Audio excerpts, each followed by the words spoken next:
Acuérdense que eso les va a dar derecho a su maestría. ¿Sí? ¿Listo? Bueno, muy buenas noches tengan todos ustedes.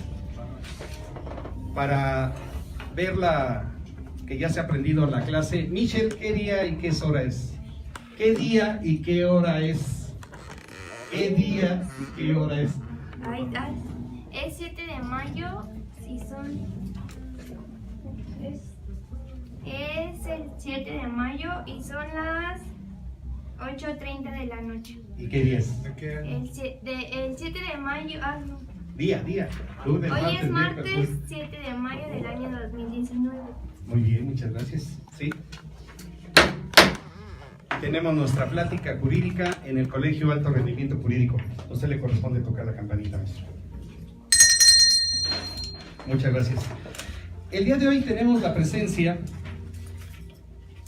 ¿Qué quiere decir esto? ¿Nos ven desde allá? Sí.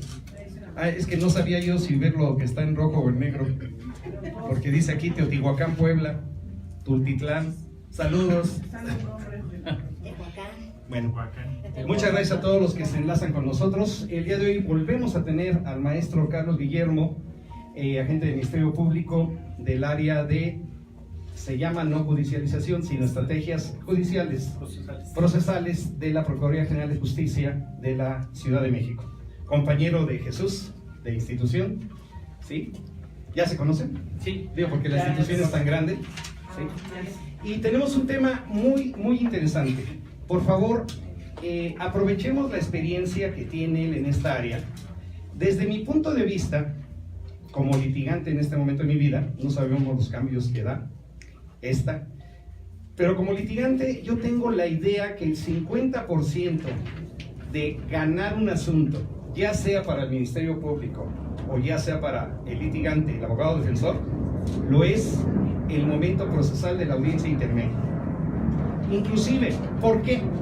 Porque es el momento de ofrecimiento, debate sobre la admisión o exclusión de medios de prueba. Y ahí obviamente, mientras menos medios de prueba tengas en contra del lado que estés, del operador que seas, pues es mejor, porque vas a tener menos pruebas en contra de tu teoría del caso. Pero también hay una cuestión muy importante, espero que le va a dar esa trascendencia el maestro. Los acuerdos probatorios. Los acuerdos probatorios dan la posibilidad de que el asunto se vaya más rápido. ¿Sí? Si hay cosas que no le pegan a tu teoría del caso, es procedente hacer un acuerdo probatorio. Pero por lo tanto creo yo, además, esta etapa procesal es muy técnica, ¿eh? En comentarios que les he dicho, ya podemos quitar ese, sí, gracias. En los 6 comentarios que les he señalado respecto de que la etapa de juicio es difícil y que aquellas personas que crean esto son enchiladas, sírveme la otra y en qué otro juicio intervengo. No es nada fácil, ¿sí?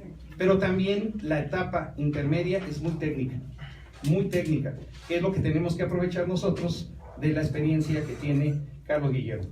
Sin más, los dejo, son todos tuyos. Estamos platicando que esta etapa es tan importante que inicialmente habíamos señalado una fecha para efectos de tener esta plática, pero en una plática previa a este inicio de esta transmisión, me decía el maestro que si había la posibilidad de otro día tenerlo, o sea, para no correr el día de hoy a donde vaya a alcanzar por las inquietudes que lleguen ustedes a tener, y lo vamos a tener de nuevo continuando la etapa intermedia el 18 de junio, ¿sí?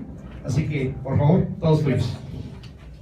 Buenas noches, muchas gracias por la asistencia, compañeros. Agradezco nuevamente la oportunidad de estar frente a ustedes, en compañía de ustedes, tratando temas relevantes en nuestro sistema jurídico penal. Vamos a hablar el día de hoy de una de las etapas que mayor trascendencia e importancia recobran en este nuevo sistema de justicia, como es la etapa intermedia. Bien, recordemos las diversas etapas que contempla nuestra ley instrumental, nuestro Código Nacional. Una vez finalizada esta etapa de investigación, la cual consta de 2 fases, una fase inicial y una fase complementaria, al culminar esta, Evidentemente, el artículo 324 nos habla de una posibilidad que si a criterio de la Fiscalía, de la representación social, del Estado, de la institución estatal, como lo es el Ministerio Público, la institución ministerial, existen datos de prueba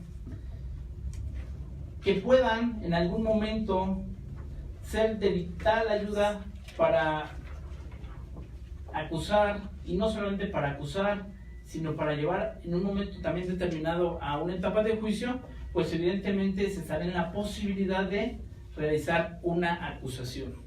Y es aquí precisamente con el escrito de acusación donde se concreta esta pretensión punitiva, el ejercicio de la acción penal por parte del Estado. Si bien es cierto, el artículo 211 nos habla de algunos actos que van encaminados a esta acción, a este ejercicio de la acción penal por parte de la institución ministerial, no es sino hasta la presentación del escrito de acusación donde se concreta esta pretensión estatal, este ejercicio de la acción penal. ¿Por qué es de esta manera? Porque evidentemente con el escrito de acusación el Ministerio Público ya está solicitando al aparato judicial la imposición de unas penas. Es decir, no nada más pide la solicitud o el permiso para una investigación, sino de que ya culminada esa investigación, con los datos que recabó durante esta etapa, que es exclusivamente para eso, ya tiene el soporte probatorio para poder manifestarse y pretender algo más que una investigación, es decir, una pretensión punitiva por parte de la autoridad judicial. Es por eso que se señala que es con el escrito de acusación donde se concreta esta pretensión estatal, que es el ejercicio de la acción penal. Una vez entendido esto, pues vamos a ver qué tan importante es cada una de las etapas. No es de que estudiemos una etapa por separado y estén distantes de la otra, aunque desgraciadamente en la práctica sí existen áreas diversas en las procuradurías, un área para judicializar, otra área para llevar a cabo los actos de investigación complementaria, recabar esos registros, otra área para acusar, otra área para en su caso llevar la etapa intermedia o en su caso procedimiento abreviado y así sucesivamente. Sin embargo, aunque esté esta división funcional por parte de las fiscalías, lo cierto es que cada una de las etapas van enlazadas una de la otra.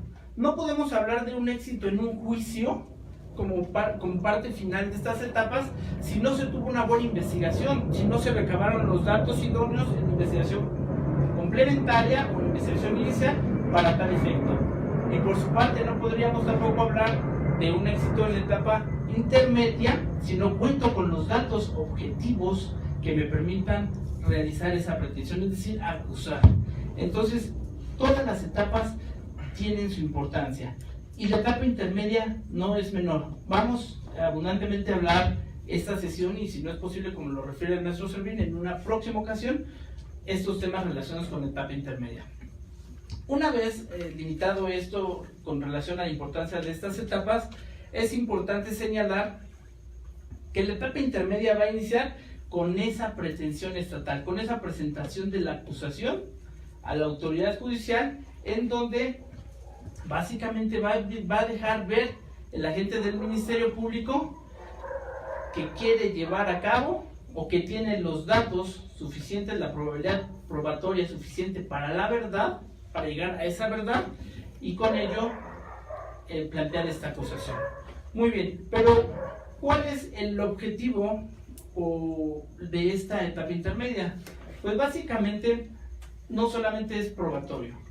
Dice el artículo 334 que esta etapa tiene por objeto el ofrecimiento, la admisión de medios de prueba, así como la depuración de hechos. Pero, ¿qué hablamos o a qué se refiere cuando hablamos del ofrecimiento y la admisión de medios de prueba? Por principio de cuentas, hay que resaltar una diferencia estructural entre lo que es dato de prueba, medio de prueba, prueba. Hemos, quizá a lo largo de nuestra preparación, incluso a inicios de esta transición procesal en el sistema jurídico penal mexicano, que llegamos a escuchar que dato de prueba es lo que encontramos en la etapa de investigación, medio de prueba en la etapa intermedia y prueba en juicio. Y así se fue acostumbrando esta posición. Sin embargo, no es así. Vamos a entender dato de prueba,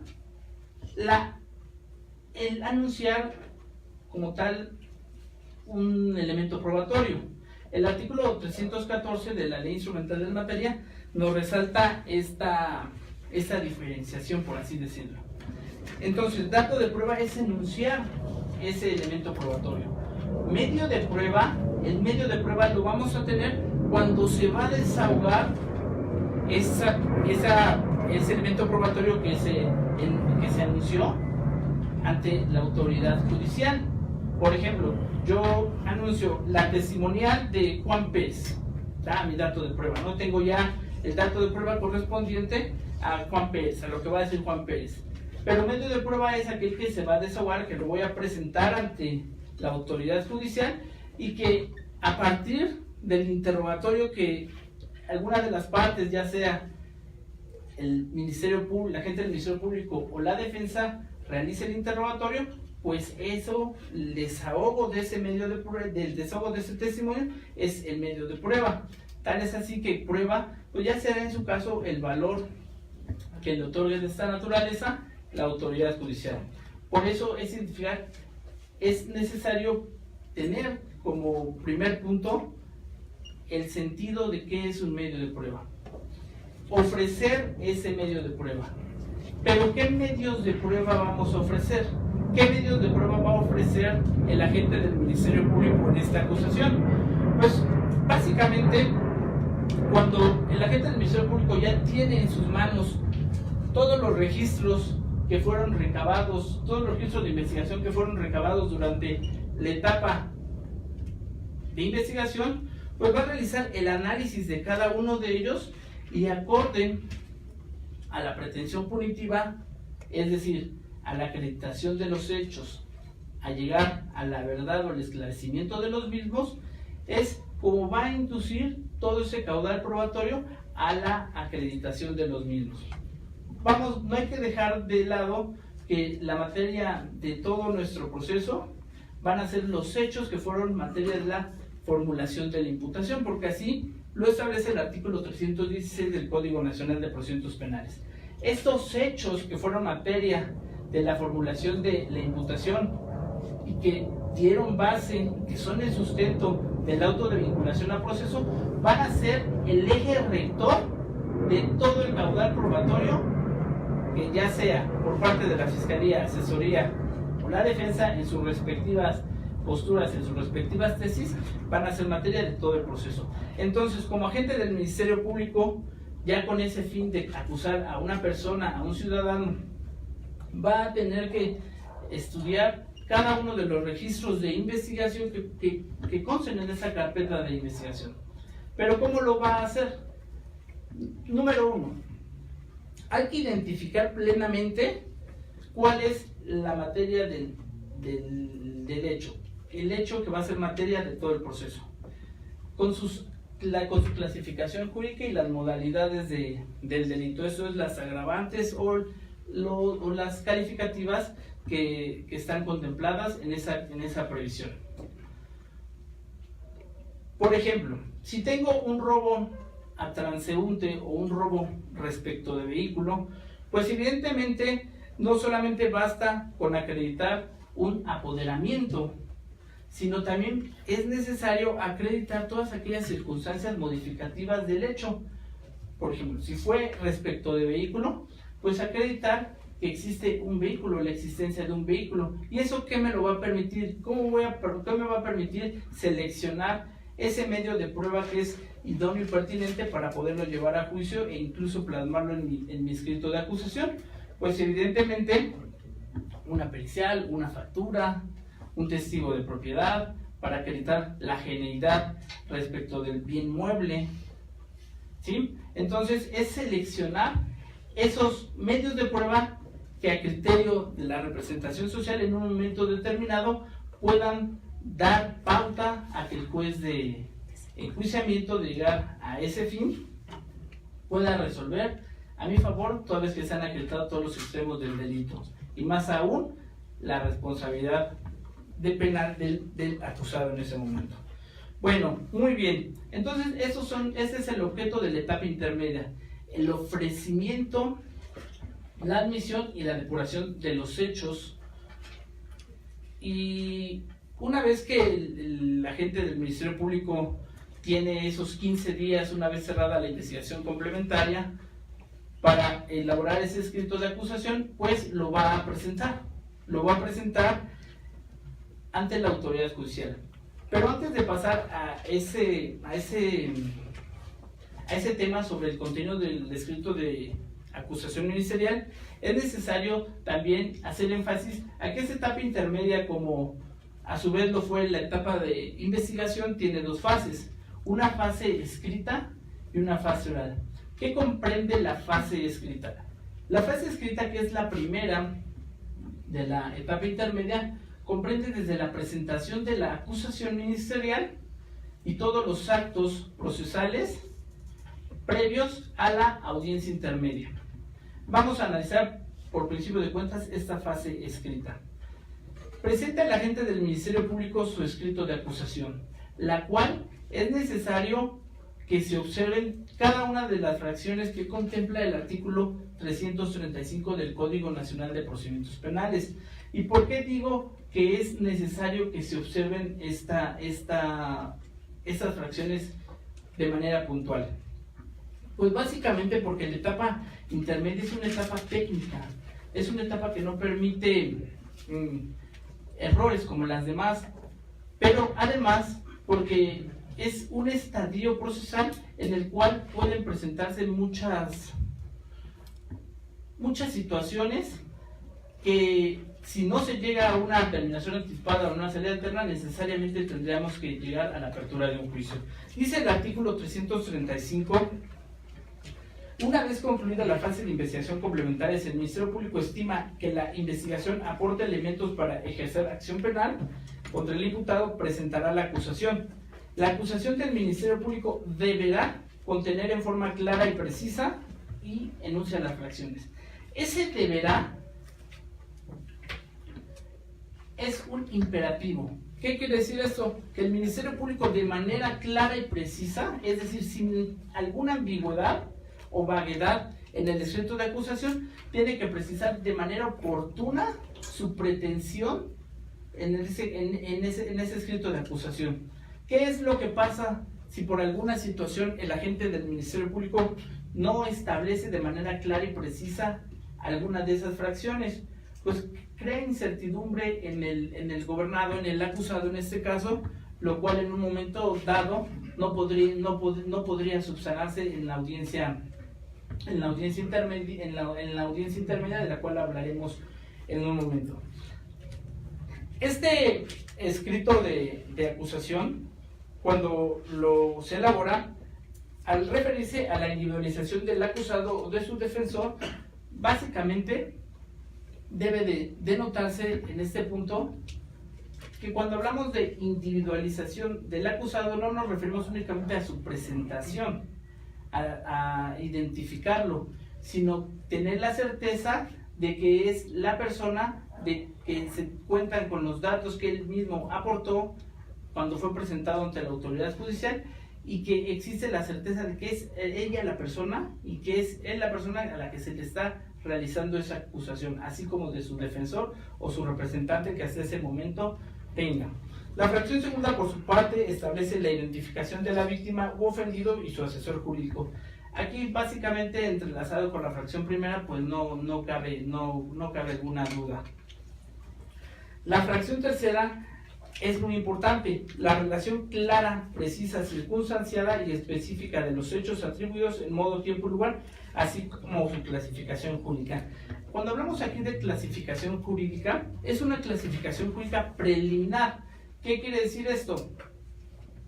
Como lo mencionaba anteriormente, el artículo 316 del Código Nacional de Procedimientos Penales establece que los hechos en materia que fueron parte de la formulación de la imputación y que en un momento determinado fueron sustento del auto de vinculación a proceso, no van a variar jamás. Esos van a ser los que van a regir todo el proceso. Pero la clasificación jurídica, esa sí puede variar. Puede variar incluso hasta antes de que se emita el fallo, es decir, hasta los alegatos de clausura que exponga en un momento determinado el agente del Ministerio Público, puede ahí mencionar una clasificación jurídica diversa a la que planteó en la formulación de imputación o en su escrito de acusación. Por eso se le dice que esa clasificación jurídica es preliminar.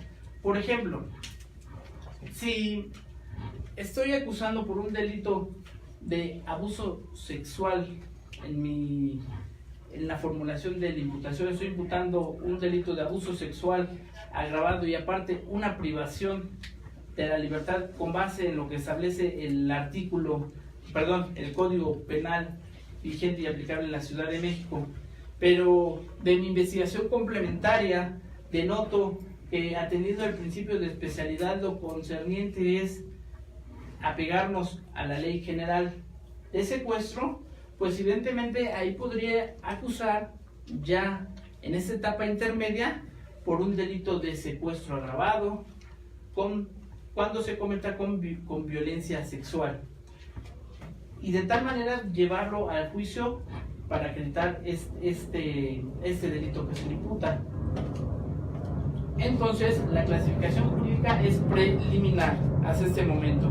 Con relación a la relación de las modalidades del delito que concurren, pues estas son apegadas a las agravantes y a las calificativas que establecen los diferentes tipos penales, tipo básico, algún agravante que contemplara la ley para, valga la redundancia, agravar la conducta o calificarla de diversa manera al tipo básico. La autoría o participación concreta que se le atribuye al acusador, esta también es muy importante, ya que de ahí depende que la defensa pueda también planear su estrategia de defensa. No es lo mismo imputar en grado de coautoría que a título de instigador. Entonces es importante también hacer notar qué grado de participación se le está atribuyendo al acusado. Evidentemente también acorde a la clasificación jurídica que se planteó anteriormente en el grado de participación, esa podría variar o podría yo replantear una clasificación jurídica diversa, incluyendo el grado de participación hasta el alegato de clausura. La expresión de los preceptos legales aplicables. A eso se refiere, compañeros, pues el sustento normativo con el que el agente del Ministerio Público basa su acusación, partiendo desde los parámetros constitucionales, los procesales y los internos, los acuerdos del procurador que permiten la potestad, que tienen la facultad, que siguen la facultad al agente del Ministerio Público para esa persecución penal. El señalamiento de los medios de prueba que pretenda ofrecer, así como la prueba anticipada que se hubiera desahogado en etapa de investigación. Otra vez quedó claro ya eso de los medios de prueba que pretende ofrecer. No es necesario ni obliga la ley que el Ministerio Público tenga forzosamente que exponer u ofrecer todos los medios de prueba que se encuentren en la carpeta de investigación. No es así. Únicamente los que sirvan a su postura, a su pretensión. Si hay un dictamen o si hay un informe, en materia de fotografía que no me sirve, no me es útil para el fin que yo busco, pues no existe algo que me obligue a tener lo que ofrecer. Lo mismo sucede con un informe de la Policía de Investigación en el cual quizá no me favorezca porque dice que la videocámara de la esquina no se alcanzó a ver el momento en que sucedieron los hechos. si el agente del Ministerio Público no lo ofrece, no está faltando al deber de lealtad. ¿Por qué? Porque evidentemente con esos registros de investigación que también cuenta ya la defensa tendrá la oportunidad, si no lo ofrece el agente del Ministerio Público, ofrecerlo en todo caso a la defensa. Eso ya es acorde a la estrategia de cada una de las partes aquí intervinientes. No existe la exigibilidad hacia el agente del Ministerio Público de ofrecer los medios de prueba que le perjudiquen. No existe. Pero, ¿qué pasa con la prueba anticipada en este momento, compañeros? ¿Cómo se ofrece la prueba anticipada en el escrito de acusación? Pues evidentemente, supongamos que hace 2 meses se recabó la testimonial de una persona de manera anticipada porque estaba embarazada o iba a ser intervenida quirúrgicamente. ¿Qué es lo que va a importar en este momento? Que para el momento en que yo la esté ofreciendo o que se vaya a desahogar ya en juicio, que persista esa justificación que llevó a esta persona a que se recabara de manera anticipada su testimonio. Por ejemplo, si la señora para aproximadamente 2-3 meses iba a aliviar o iba a tener una cirugía y eso le impediría acudir oportunamente a la etapa de juicio a rendir su testimonio. Y por lo tanto, el juez de control fue ante quien se desahogó de manera anticipada el mismo. ¿Qué es lo que va a pasar, compañeros? Necesariamente tendré yo que justificar que todavía existen vigentes las razones para no llevarla a juicio. Si no existen ya esa justificación que dio origen a que de manera anticipada se desahogara, necesariamente tendría que llevarla a juicio. ¿Qué es lo que pasa si persisten la justificación, si todavía está vigente ya para la etapa de juicio?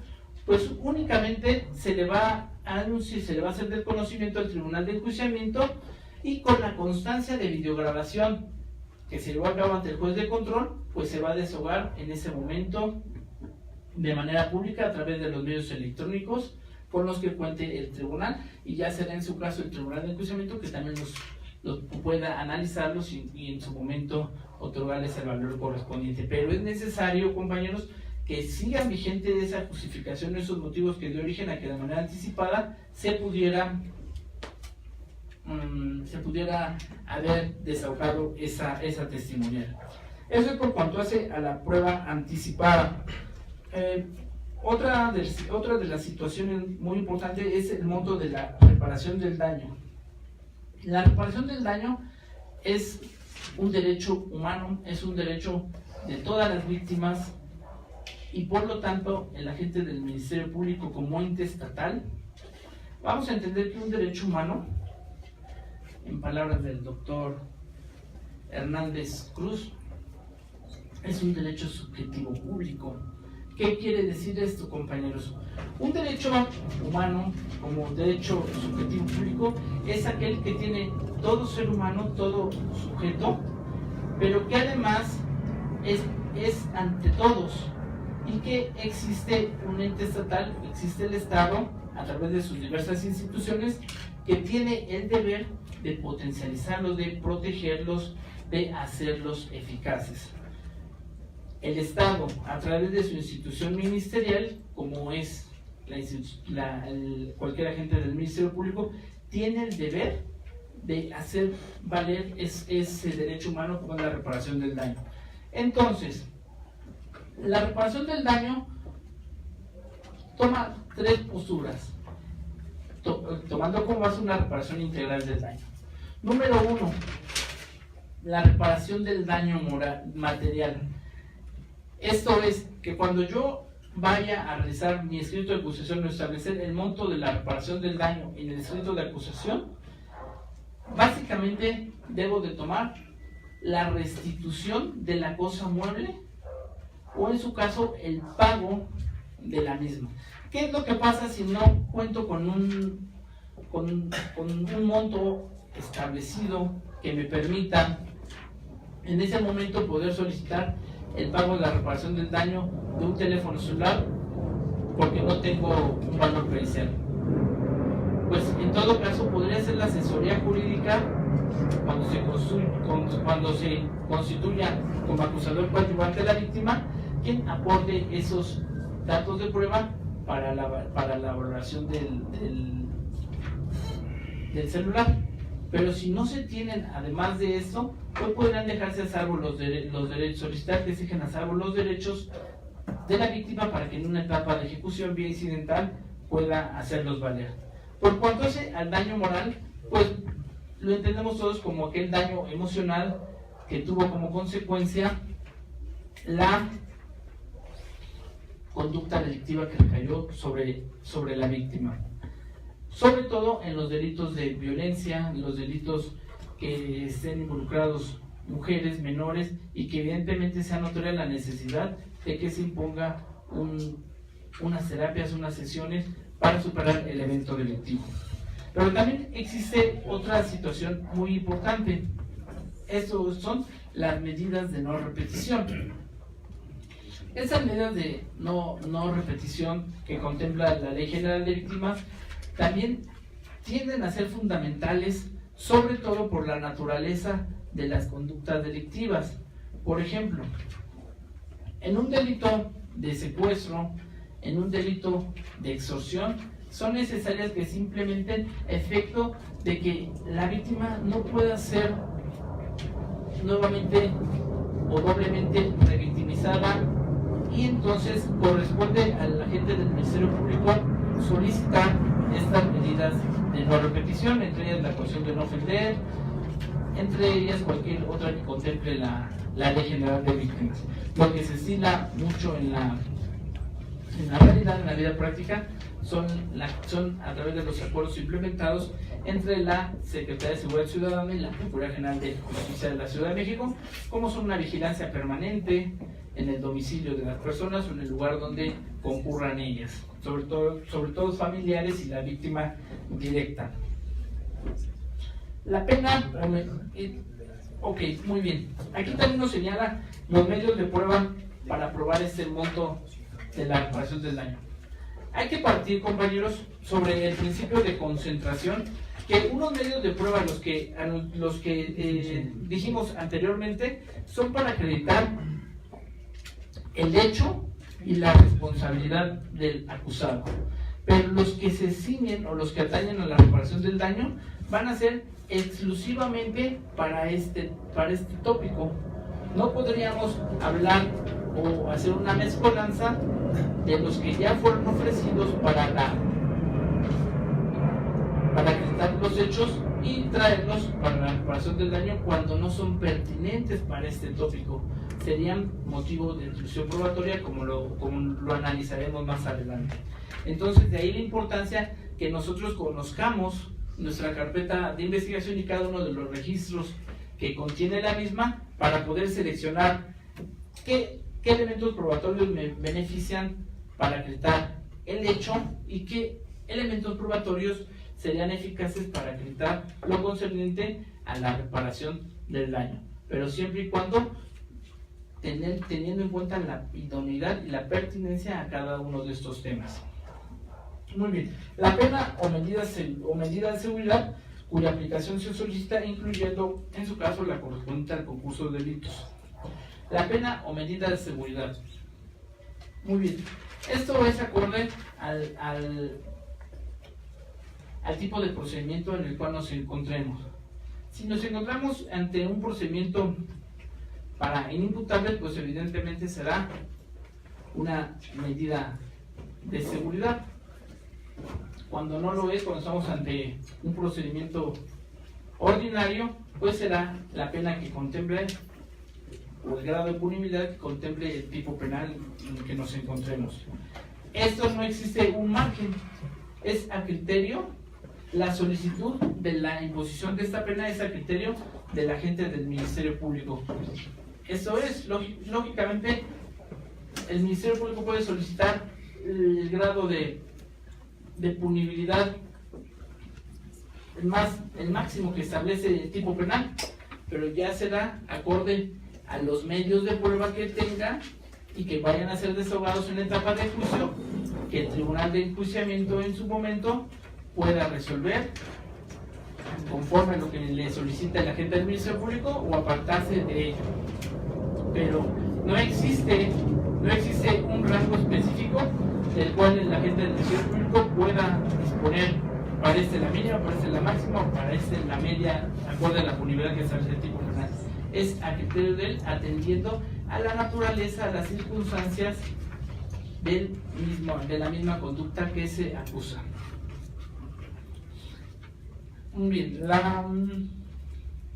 de igual manera aquí nos establece los medios de prueba que el Ministerio Público pretenda presentar para este rubro. Como lo hemos venido agotando y haciendo hincapié en esto, los medios de prueba en el escrito de acusación y para el ofrecimiento en la audiencia intermedia van a tener que ser concretos acorde al tópico que nos atañe. Si son para el hecho, van a ser estos medios de prueba. Por concepto de reparación del daño, estos medios de prueba. Y de igual manera para la individualización de las sanciones. Esto es, si yo tengo algún dato de prueba o algún medio de prueba que ofrecer para este rubro, pues es pertinente hacerlo. Pero no en todos los casos existe alguna documental, por ejemplo, alguna sentencia en la cual se pueda verificar que el sujeto ya cuenta con una conducta previa de la misma naturaleza o con un antecedente negativo de conducta o que haya tenido algún ingreso a prisión por un delito doloso. Si no se cuenta con ello, pues evidentemente no habría la necesidad de aportarlo, o algún informe de la Policía de Investigación que permita vislumbrar que tiene algún antecedente penal. La solicitud de decomiso de los bienes asegurados. Atendiendo a lo que establece el artículo 53 y 54 del Código Penal para la Ciudad de México, los bienes susceptibles para el decomiso, para solicitar el decomiso, son los objetos, los instrumentos o los productos del delito. Pero aquí es algo muy importante hacer notar. ¿Qué es lo que pasa si yo en mi escrito de acusación se me olvida solicitar el decomiso, por ejemplo, de un cuchillo, o de una pistola, o de un vehículo que fue el instrumento para darse a la fuga, el cuchillo el instrumento para llevar a cabo la amenaza? No lo hago, no lo establezco en mi escrito de acusación, pero llega la audiencia intermedia y yo digo, se lo voy a solicitar al juez, no va a pasar. Cuando llego a este rubro de las penas que solicito en la audiencia intermedia, le hago mención sobre la solicitud del decomiso del cuchillo. Evidentemente, atendiendo el principio de contradicción, el juez va a abrir un debate y le va a dar el uso de la palabra a la defensa. Si la defensa en ese momento hace mención de que existe una posición porque no lo establecí yo como pena, como solicitud de decomiso en mi escrito de acusación, pues evidentemente tendría la razón la defensa, porque no hay que perder de vista, como lo mencioné en un principio, que le es un imperativo a la gente del Ministerio Público, a través de esa palabra deberá, que todas sus pretensiones las plasme y se las haga del conocimiento mediante el escrito de acusación también al acusado, y con ello evitar sorpresas como las que en ese momento se podrían dar. Entonces, atendiendo a esa imposición que la ley le hace a la Fiscalía, es que podría el juez no negarle esa solicitud en ese momento porque fue omiso el agente del Ministerio Público, no observó cumplir con estos requisitos. Por eso es que es importante siempre que cuando nosotros vayamos a una audiencia, llevemos nuestro escrito de acusación para poder contraponernos a las pretensiones de la gente del Ministerio Público y de esta manera evitar que pueda sorprender la Fiscalía en este estadio procesal como en la audiencia intermedia. Sí, esta incidencia que acaba de plantear podría ser subsanable como manifestándolo como un vicio formal en la acusación. ¿Vicio formal? Sí, o sea que no lo haya puesto, olvide ponerlo y su solicitud se subsana el servicio formal. Pero precisamente hay que distinguir qué son vicios y qué son fallas de carácter técnico jurídico. Así es. ¿Sí? También lo puede subsanar el asesor jurídico, ¿no? No, porque la acusación es del MP. El asesor jurídico no puede acusar. El asesor jurídico es únicamente en lo relativo a la reparación del daño. Pero quien tiene el poder punitivo es el Estado a través del Ministerio Público, que en ese momento está presente. Pero como vicio formal, dice usted, ya ve que cuando... Pero esa pretensión del Ministerio Público como pena, que es el decomiso, sí le atañe únicamente a la gente del Ministerio Público. ¿Qué es lo que puede suceder en la práctica? Lo que puede suceder en la práctica, y es muy común, de que se hable con el defensor, le diga, oye, ¿sabes qué? Me faltó este rubro, no te opongas. Entonces, cuando no existe oposición, pues puede llegarse a una convalidación. Y ya no existe oposición, ya podría, a criterio del juzgador, tenerlo por resuelto y atender a la petición del Ministerio Público. Pero también depende el juzgador que vaya a presidir la audiencia. Yo hago la manifestación, señoría, solicito el decomiso del cuchillo como instrumento, por ser instrumento del delito, el cual se encuentra en el depósito de objetos. Mi defensor de oposición, no existe oposición, señoría. Pero dice el juez, atendiendo al debido proceso y que es un órgano técnico, la gente del Ministerio Público, y yo aquí cuento con el escrito de acusación y no lo mencionó, pues no se atiende su petición. Sin embargo, también existe el artículo 99 o 100, no recuerdo. 99 del saneamiento. Ya fue convalidado ante la aceptación expresa del defensor. Entonces, eso ya es atender a criterios, pero eso sí, no podríamos hablar de un vicio formal, porque evidentemente es una cuestión técnica, so pena de la gente del Ministerio Público sobre ese decomiso en específico respecto de los instrumentos materia del delito. Mande. Sí. En ese caso, cuando el Ministerio Público presenta la acusación, corren los traslados correspondientes, si el asesor jurídico se percata en ese momento, ¿él lo puede hacer también ahí para solicitar el decomiso o tampoco? No, ¿No? porque esa pretensión es específica del Exclusiva del Estado a través del Ministerio Público. Le puede hacer ver que está ese error para que el MP lo subsane. Pero el MP, quien representa al Estado es el Ministerio Público, el asesor jurídico no, representa a los intereses de la víctima. Pero de una u otra manera sí es subsanable mediante el saneamiento, ¿no? Sí. Y yo creo que el juzgador también está bajo un régimen de legalidad.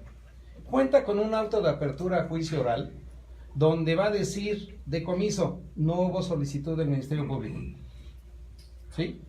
Y aunque las partes se pusieran de acuerdo, por las razones que sean, ¿sí?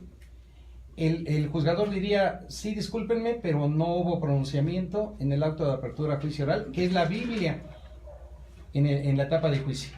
Así como establece el maestro que hay que tener el escrito de acusación, la propia acusación está inmersa en el auto de apertura a juicio oral. Y siempre en nuestras audiencias tenemos que llevar como Biblia el auto de apertura a juicio oral. ¿Sí? Es criterio. Habrá jueces que digan, pues, si no traen problema entre ellos, pues adelante. Pero otros dirán, discúlpenme, en el auto de apertura a juicio oral no hay pronunciamiento respecto de decomiso y aunque ustedes ahorita estén convalidando ello, no lo autorizo. Pero es criterio, como bien comentas. El escrito de acusación básicamente es el sentar por parte de la Fiscalía su descubrimiento probatorio, lo que tiene su pretensión y sus medios de prueba. Es básicamente eso, es la mayor trascendencia que podríamos hablar de un escrito de acusación. Hay criterios de algunos otros juzgadores que lo importante es lo que se oraliza, lo que se manifiesta en la etapa, en la audiencia intermedia. Pero el efecto de no poder llegar a ese extremo de que no nos hagan válida alguna pretensión es necesario desde que estoy elaborando mi escrito de acusación queden planteadas cada una de las posturas de la Fiscalía, a efecto de dar también certeza y con ello no transgredir a lo mejor una defensa por parte del acusado. Sí.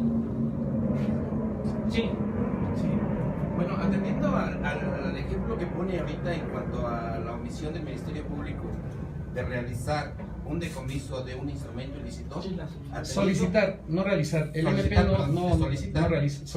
De solicitar ese decomiso, la ley sustantiva, atendiendo al principio de legalidad, todos los instrumentos ilícitos deben de ser decomisados. Por lo tanto, en ese sentido, considero que por parte de la defensa sería inoficioso oponernos a esta solicitud de decomiso. Bueno, a lo mejor por un cuchillo no, pero cuando está un vehículo, ahí evidentemente pues sí va a existir una postura diversa de la defensa. Es que sí, una cuestión es que la norma diga los instrumentos, objetos y productos del delito deben ser decomisados, sí, previa petición del Ministerio Público ante el juez. Sí, si no hay petición hacia el juzgador y esa petición se da en la audiencia intermedia con todos los requisitos que nos comentas que tiene el escrito de acusación, pero debe de ser a petición de parte. El juez está imposibilitado de pronunciarse cuando no hay petición. ¿Sí? Aún y cuando la ley sustantiva así lo establezca. Sí, pero a petición de parte. No se puede pronunciar al juzgador si no se lo solicitaron.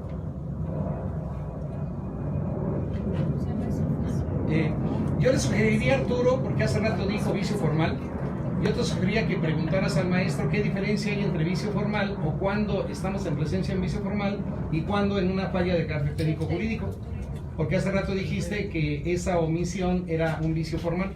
No, sí, podría. Por eso. No, pero que te aclaren ahorita la duda. Pues sí. Lo que quiso decir Arturo. Sí, aquí, adelante y ahorita respondo. ¿Alguna otra pregunta por acá? Sí, yo.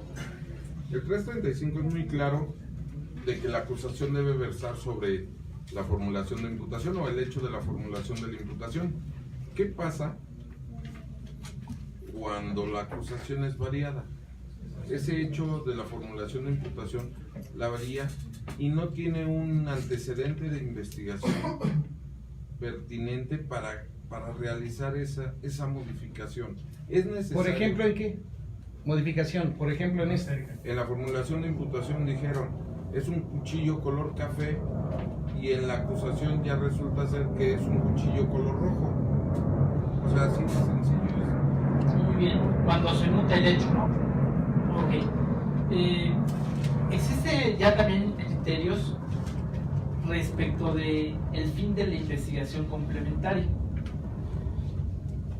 Hay criterios, y los ha habido de colegiados de tribunales federales, cuando se llega a variar el hecho, ya sea la conducta que se le atribuye al acusado o alguna situación relacionada con estos aspectos, como los objetos o los instrumentos que fueron materia del hecho. Algunos tribunales colegiados, y ahorita no traigo las resoluciones, voy a permitir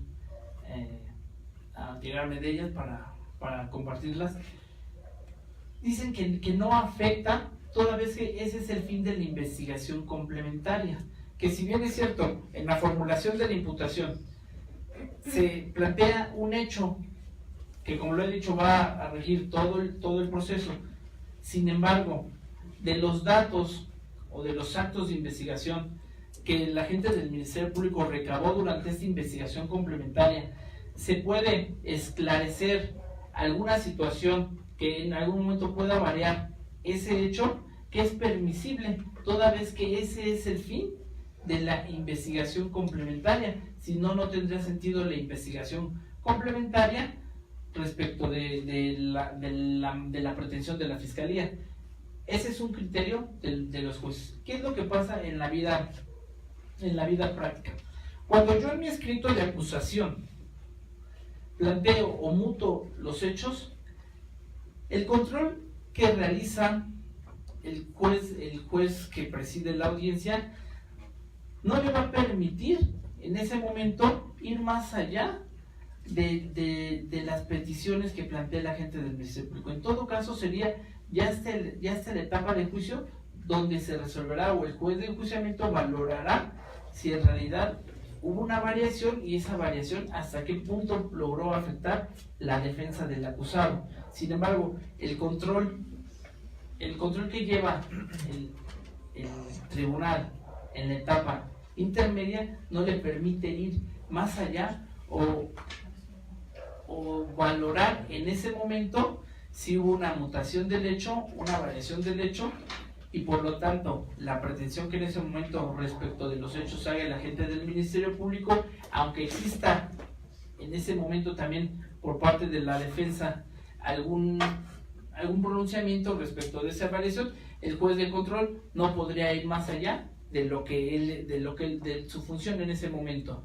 Esto es, escucha, realiza su auto de apertura y en todo caso podría hacer notar en el auto de apertura el juez de control que sí discrepa o que hubo quizá algún hecho notorio sobre esa base del deber del lealtad que rige a las partes respecto del hecho materia de la formulación de imputación, que fue base del auto de vinculación al proceso con el que ahorita se está acusando.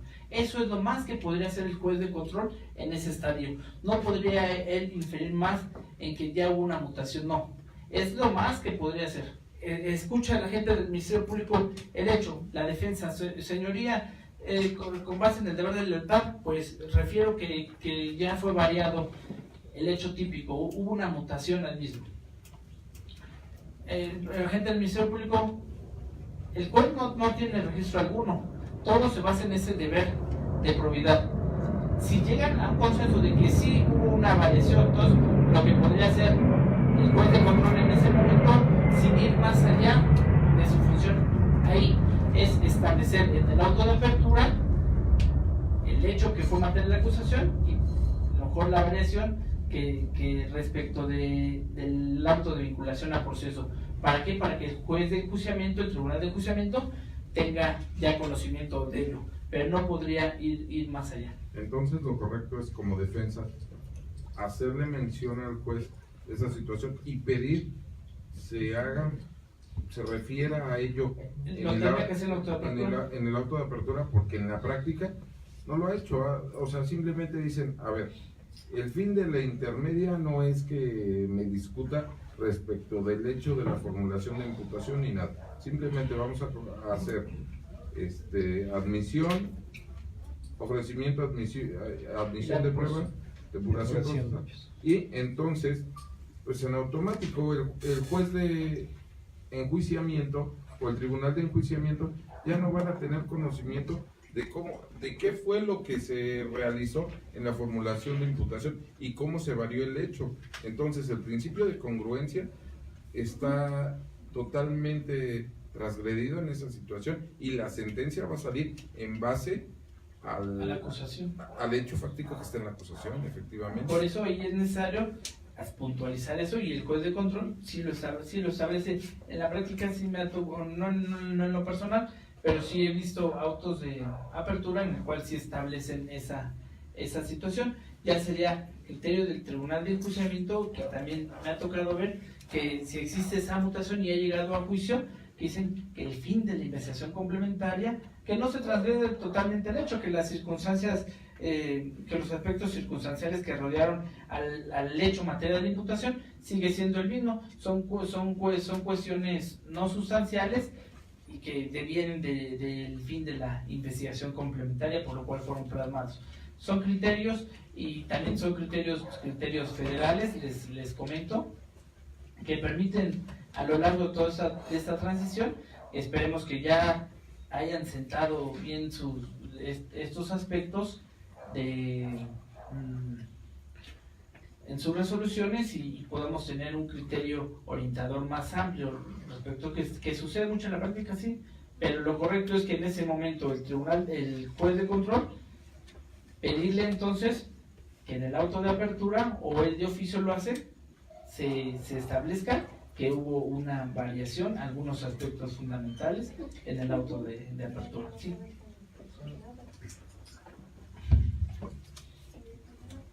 Hace un momento nos dijo que el hecho es algo que no se iba a cambiar, que la clasificación jurídica se cambia, y ahorita ya nos dice que sí se puede cambiar en la acusación. Entonces ya no entiendo si se puede o no se puede. No se puede. No debería. No debería.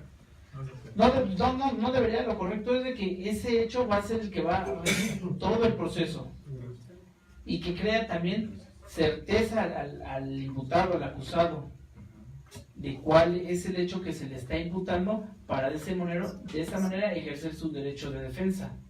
No sé qué es lo que pasa en la práctica. En la práctica yo he tenido algunas cuestiones donde la defensa me ha dicho que estoy variando el hecho de materia de imputación. Por ejemplo, unas lesiones.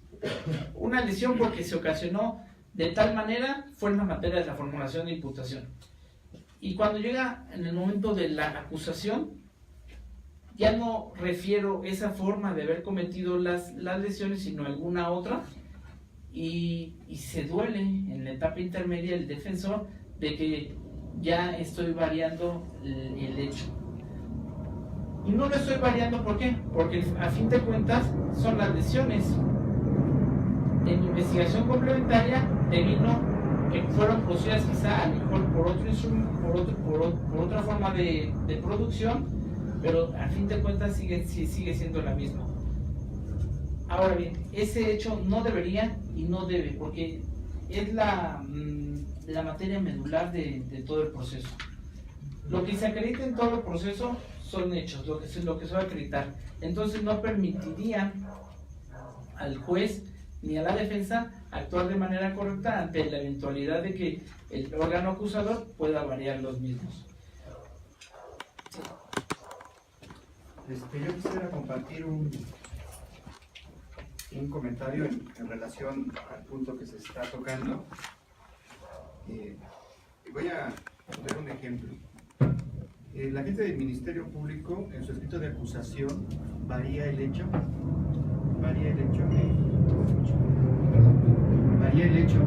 Todos sabemos que el hecho es inmutable, es el de la formulación de la imputación. Sin embargo, en el escrito de acusación nosotros observamos que hay un exceso en los hechos. Yo lo que he visto en las audiencias es que ya en la etapa de oralidad el Ministerio Público se ciñe a lo que se dijo en el auto de vinculación o en la formulación de imputación, muy a pesar de que en el escrito de acusación haya dicho otra cosa. Como lo que señalaba usted, en este control horizontal, cuando hace la acusación el Ministerio Público, de manera verbal, la defensa debe estar atenta a que ese hecho sea el por el que se vinculó, muy a pesar que en el escrito de acusación exista una variante. Y ahí se salva, y esto privilegiando lo de la oralidad en cuanto al Código Nacional de Procedimientos Penales. Ahora, el artículo 129, que habla del Ministerio Público, habla de un principio de objetividad, Desde mi punto de vista, si el Ministerio Público variara, ¿no?, el hecho en la acusación y por negligencia de la defensa, ese hecho pasa al auto de apertura a juicio y así al tribunal de enjuiciamiento, está cometiendo una negligencia en su actuar el Ministerio Público, que desde mi punto de vista pudiera ser también un motivo para poder iniciar en contra del Ministerio Público alguna acción, ya sea de responsabilidad. No sé, ¿usted qué opina en ese sentido? Sí, es correcto. Recordemos que uno de los deberes que rige el actuar del Ministerio Público es el deber de lealtad, el deber probidad no solamente para él, sino a todas las partes. Y el hecho de que en un momento de la información o de la escasa preparación de las partes llegue datos o información al tribunal de enjuiciamiento errónea, pues evidentemente recaería en alguna responsabilidad las partes que hicieron esa información o que faltaron al deber de lealtad y de probidad, buena fe que rige el actor. Sí, tiene repercusiones para la gente del Ministerio Público. Muy bien, entonces, pues sí, hay que ver qué criterios son. Digo, ya hay criterios respecto de este hecho que no deberá de mutarse. Sin embargo, cuando llega a variar insignificativamente, porque no estamos hablando de que primero lo acuso por un robo y ya después abuso sexual, no. Son cuestiones accidentales, accesorias, pero que sí impactan al hecho, y que en un momento determinado ya ha habido pronunciamientos de los tribunales federales que resuelven en el sentido de que ese es el fin de la investigación complementaria, sino que chiste tendría de esta investigación complementaria si únicamente nos atenemos a lo que fue la fase inicial de la etapa de investigación. Pero vamos a ver con base en los criterios que vayan emanando de los tribunales federales, qué posturas toman respecto de esto. Pero por principio de cuentas debemos de partir que el hecho en materia de la formulación de imputación y que fue la base del auto de vinculación a proceso, como lo establece el artículo 306, si no mal recuerdo, párrafo segundo, debe de regir todo el proceso y debe ser la parte medular de la acusación ministerial y del debate en juicio. Pero ¿saben también qué sucede? Desde la Constitución nos dice que el proceso se seguirá por el delito fijado en el auto de vinculación a proceso. En acusación pueden variar el delito. En alegatos de apertura pueden variar el delito. En alegatos de clausura pueden variar el delito. Ahorita nos estamos fijando si varían los hechos. Si puede variar el delito, puede haber una clasificación jurídica distinta. ¿Sí?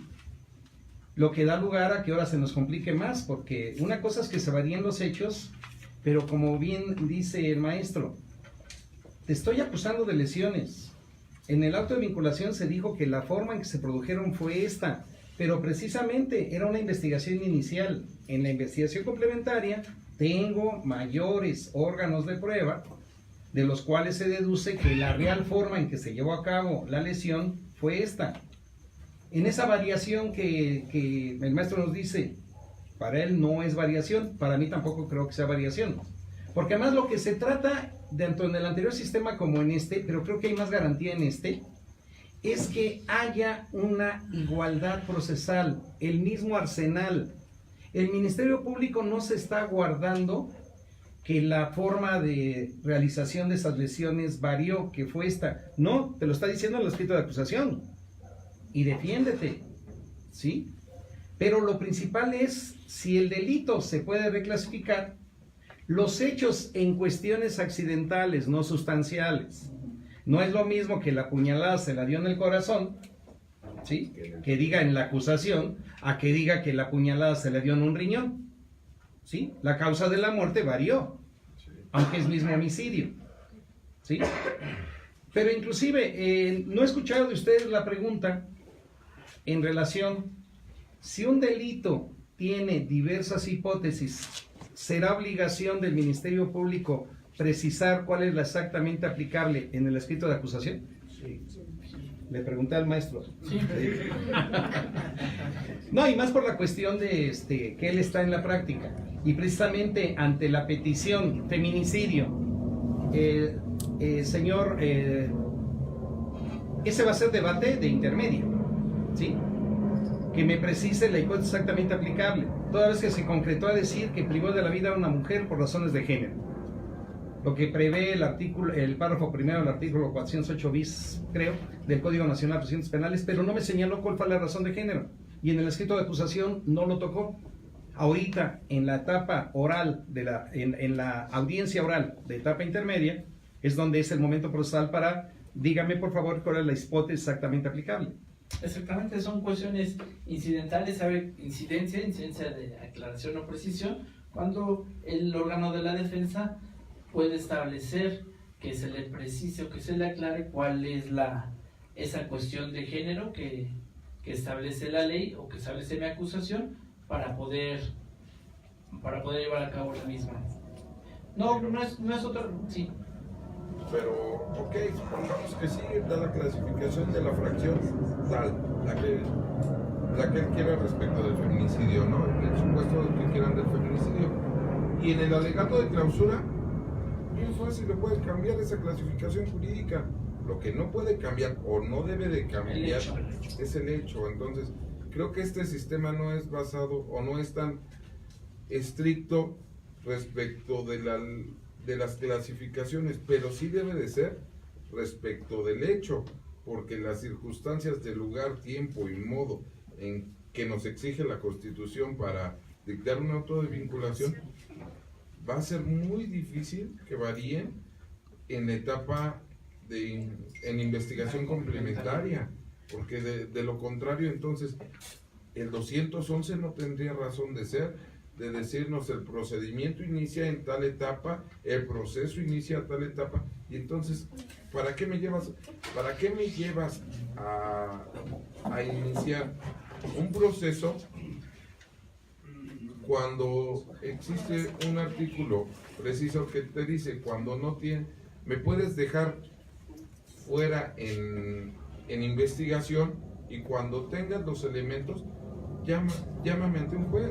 O sea, entonces no tendría razón de ser el 211 y el 138, 140, ¿no? Algo así del Código Nacional que dice que cuando no pretendes pedir la medida cautelar de prisión, déjalo ir. Es facultad del Ministerio Público, pero atendiendo a ese deber de objetividad, lealtad y buena fe, pues mejor te dejo ir si no tengo, o si voy a estar jugando o voy a estar brincando de un hecho a otro.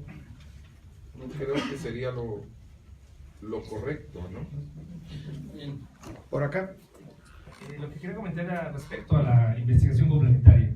La idea sería, respecto a la investigación complementaria, únicamente robustecer los hechos manifestados previamente por la gente del Ministerio Público, no variarlos.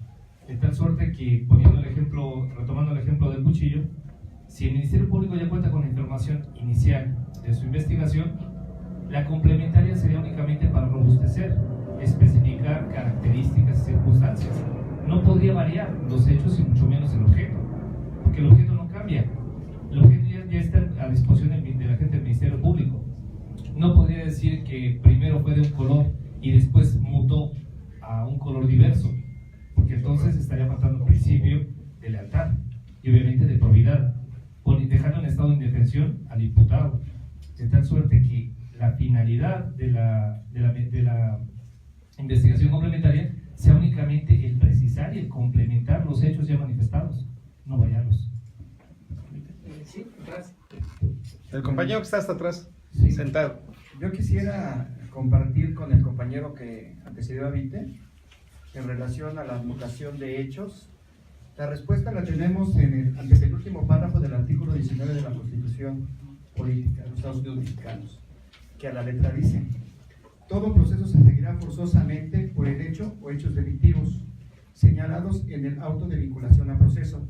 Si en la secuela de un proceso apareciere que se ha cometido un delito distinto del que se persigue, deberá ser objeto de investigación separada, sin perjuicio de que después pueda decretarse la acumulación si fuere conducente. Es decir, si existiera en la investigación complementaria o naciera la vida de acuerdo a los actos de investigación que hiciera el Ministerio Público una situación distinta al auto de vinculación a proceso de los hechos, entonces aquí la Constitución está señalando que es una investigación por separado, e incluso también señala que de ser posible se pudiera hacer una acumulación.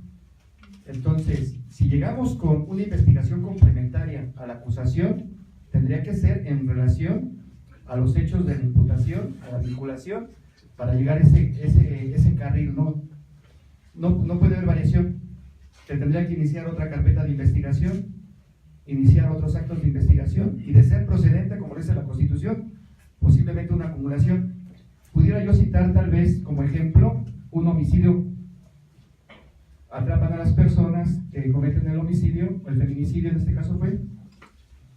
A la hora que le quieren dar, la policía de investigación los quiere capturar, porque ya no orden de aprehensión, les quieren dar dinero. Hicieron las investigaciones por separado.